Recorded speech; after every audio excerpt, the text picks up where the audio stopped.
Assalamualaikum warahmatullahi wabarakatuh. Bismillahirrahmanirrahim. Alhamdulillahillazi an'amana bi ni'matil iman wal islam wa amarona bittihadi wasilatil arham. Asyhadu an la ilaha illallah khaliqul alam wa asyhadu anna sayyidina Muhammadan abduhu rasuluh khairul anam. Allahumma salli wa sallim ala sayyidina Muhammadin syafi'ina yaumaz ziham wa ala alihi wa sahbihi ma damatil layali wal ayyam amma ba'd. Bapak Ibu, saudara-saudari kaum muslimin yang berbahagia, alhamdulillah pada kesempatan ini kita masih diberikan rahmat, taufik, inayah, dan hidayah oleh Allah Subhanahu wa Ta'ala, sehingga kita bisa melaksanakan aktivitas kita untuk memenuhi, melaksanakan segala perintah Allah dan menjauhi segala larangannya. Salawat dan salam semoga tetap tercurahkan kepada Nabi kita Muhammad Sallallahu Alaihi Wasallam, dan kita senantiasa diberikan kekuatan, kemauan, dan kesadaran untuk meneladani ucapan, sikap, dan perilaku beliau dalam kehidupan. Kaum muslimin yang berbahagia, kita sekarang berada di era disrupsi, kita sekarang berada di era revolusi industri 4.0 dan juga society 5.0. Kondisi ini ditandai dengan perubahan-perubahan yang serba cepat, yang serba mendadak, dan susah ditebak. Maka dibutuhkan prinsip-prinsip hidup yang senantiasa kita terapkan dalam kehidupan itu. Maka daerah disrupsi ini kita sesungguhnya diberikan panduan bagaimana menghadapinya. Maka pada kesempatan ini saya sedikit akan menyampaikan ceramah dengan tema penerapan prinsip-prinsip tasawuf dalam menghadapi perubahan-perubahan daerah disrupsi. Kaum muslimin yang berbahagia, saat ini kehidupan kita dikelilingi, dikepung dan dibanjiri dengan berbagai tayangan-tayangan informasi. Maka perlu kita selektif untuk memfilter, memilih agar tayangan-tayangan itu tidak mengganggu, tidak mengorbankan atau menabrak rambu-rambu agama. Lingkungan kita sekarang ini juga sudah banyak berubah, lingkungan sosial, pergaulan, lingkungan budaya, adat istiadat, lingkungan di sekitar, baik di desa maupun di kota mengalami perubahan-perubahan. Maka disinilah masyarakat dituntut untuk memiliki pegangan agar bisa tetap eksis di dalam kehidupan dan bisa selamat sehingga bisa menjemput kemuliaan, kebahagiaan baik di dunia maupun di akhirat. Dalam titik inilah maka kita bisa mempelajari, memahami, menghayati, dan mengamalkan prinsip-prinsip hidup tasawuf. Bahwa dalam Islam kita diajari untuk senantiasa meningkat menjadi lebih baik. Iman kita, Islam kita, ihsan kita, kita jaga agar dari hari ke hari, waktu ke waktu semakin baik dan semakin berkualitas. Di dalam Al-Quran surat Al-Balad disampaikan, Allah berfirman bahwa falaqtahamal aqobah wa ma adraka mal aqobah fakku raqabah. Maka mengapa tidak memilih jalan yang mendaki. Allah berfirman seperti itu. Falak tahamal aqobah, wa ma adraka mal aqobah. Apa sesungguhnya jalan yang mendaki itu? Fakku raqobah, yaitu melepaskan diri dari perbudakan. Kalau dulu, kalau kondisi sekarang adalah hal-hal yang memperbudak kita. Para hadirin kaum muslimin yang berbahagia, dari ayat ini bahwa sesungguhnya ada jalan terbentang di sekitar kita. Menurut Profesor Quraish Shahab, bahwa jalan itu ada jalan yang mendaki, ada yang menurun. Jalan itu ada jalan sempit dan jalan yang luas. Ada jalan yang ke kiri dan ke kanan. Pendek kata bahwa untuk menjadi baik, kita harus mendaki. Harus menaiki bukit-bukit. Ibaratnya kalau kita sekolah, harus berusaha untuk naik kelas dengan prestasi yang baik.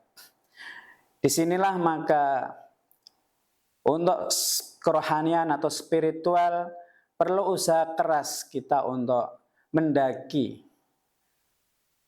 menjalani jalan-jalan yang semakin naik tentu semakin berat. Tapi yakinlah bahwa kalau kita sungguh-sungguh mendaki jalan dalam kebaikan itu, maka Allah akan mempermudah.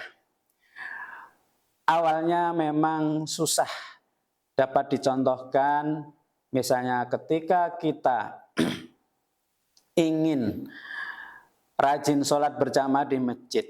Katakanlah kita punya target pribadi, cita-cita ingin sholat berjamaah subuh di masjid. Pengalaman tentu diawali dengan berat, dengan kesusahan, dengan kepayahan, karena kita harus bangun sebelum subuh untuk mempersiapkan diri. Tapi kalau ini dilatih, kemudian dijalani dengan sungguh-sungguh, maka kesulitan ini secara bertahap akan dilalui. Maka disitulah perlunya mujahadah, perlunya usaha keras, perlunya riyadhah agar kita bisa memenuhi target kita. Dalam seminggu kita biasakan untuk tidur tepat waktu dan bisa bangun. Kalau di Bengkulu jam 4. Dalam seminggu masih kesulitan. Kemudian berjuang lagi. 2 minggu berikutnya kesulitan akan semakin ringan. 3 minggu berikutnya 1 bulan, 2 bulan, 3 bulan, setengah tahun sampai setahun. Maka akan menjadi biasa secara otomatis kita akan memiliki kesadaran secara normal, tanpa adanya paksaan, jiwa kita, fisik kita terkondisikan untuk sholat subuh di masjid. Maka ada teori habituation, pembiasaan. Di dalam Islam ada ajaran berpuasa. Itu adalah pembiasaan puasa 30 hari. Dilanjutkan dengan puasa sunnah 6 hari. Maka diharapkan bisa mengendalikan hawa nafsu, bisa menahan marah. Dalam sholat pun disuruh memerintahkan muru auladakum bisolati wa abna'u sab'u sinina. Perintahkan anak kamu untuk melakukan sholat usia 7 tahun. Wadribuhum, pukulah wahum abna'u ashrin, ketika umur 10. Kita dalam sholat harus terus bimbing anak kita, biasakan. Disitulah kegiatan pembiasaan. Dalam hukum psikologi memang ada habituation, pembiasaan secara terus-menerus, maka akan membentuk kebiasaan, akan membentuk karakter, akan membentuk kedisiplinan. Dalam Islam itu diajari untuk bagaimana pembiasaan. Para hadirin kaum muslimin yang berbahagia, itulah bahwa prinsip-prinsip di dalam kehidupan tasawuf bisa kita terapkan bahwa untuk menjadi orang yang baik memang perlu proses dan perlu kita bercita-cita dalam sehari-hari kita, harian kita, mingguan kita, bulanan kita, tahunan kita menjadi orang yang lebih baik, lebih beramal soleh, bertakwa. Makna yang bisa kita pahami dari ayat tadi bahwa sesungguhnya ketika kita menapaki jalan kebaikan, maka awalnya susah, payah. Tetapi ketika nanti kita sudah berusaha naik, Allah akan memberikan mangkubur rahman. Ketika awalnya susah, dengan berusaha, dengan berikhtiar, dengan mujahadatun nafsi, dengan riyadhah, maka ketika di tempat-tempat kenaikan tadi, maka kita akan mendapatkan kemudahan. Kalau digambarkan, mungkin nanti di atas akan menemukan sumber mata air, di atas akan melihat kebun yang hijau, pemandangan yang indah, sehingga ada keberkahan-keberkahan. Dapat dicontohkan tadi, begitu kita sudah terbiasa sholat subuh, maka akan berdampak pada yang lain, yaitu kepuasan spiritual, kerja keras, etos kerja, dan lain-lain akan tumbuh. Kalau Rasulullah ketika Isra Mi'raj kendaraannya adalah burak, maka kita dengan berjuang keras menaiki jalan-jalan terjal menuju iman takwa tadi, Allah akan memberikan kemudahan.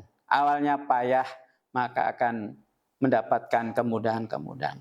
Kaum muslimin yang berbahagia, itulah proses-proses yang kita bisa tarik dalam tasawuf, bisa kita terapkan bahwa kita untuk menjadi orang baik ada 3 fase. Pertama adalah tahalli, tahalli, tajalli. Ulama yang lain bahwa untuk menjadi baik maka ada fase, yaitu ta'alluq, tahakkuk, tahalluk. Di kalangan sufi ada makom-makom, ada tangga-tangga yang harus dilalui untuk menjadi baik. Pertama adalah kita harus bertaubat kepada Allah. Yang kedua, kita harus memiliki sifat yang disebut dengan sifat zuhud.